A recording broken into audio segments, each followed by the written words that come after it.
এইজনী মোৰ ভণ্টি মানে মোৰ কাজিন তাই যিহেতু ইমান দিন পিছত আহিছিলে ওদালগুৰি তাইক হেনো মই ক'ৰবাত ফুৰাব নিব লাগে চ' স্কুটি লৈনো কিমান দূৰ যাম যিহেতু মই গাড়ী চাড়ী চলাব নাজানো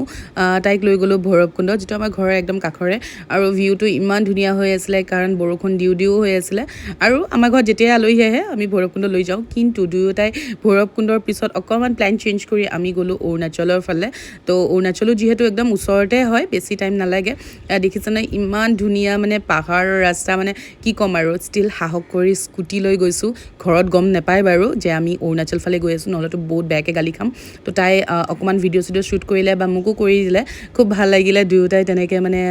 ওলাই গৈছোঁ যিহেতু আৰু তাৰপিছতে দুয়োটাই বোলে এটা সৰু পাৰ্টি কৰোঁ একদম নদী কিনাৰতে বহি তো অকণমান কিবা কিবি কিনিও আনিছিলোঁ আৰু বহুত মানুহ ভিৰ আছিলে আৰু আমিও যেতিয়া ভৈৰৱকুণ্ড আহোঁ আমি এনেকৈ নদী পাৰত বহি প্ৰায়ে এনেকৈ কিবা না কিবা কিনি আনি মেলি খাওঁ বনাই কৈ নাখাওঁ বাৰু খুব কমেই খোৱা হয় চ' আজিৰ দিনটো এনেকৈ পাৰ কৰি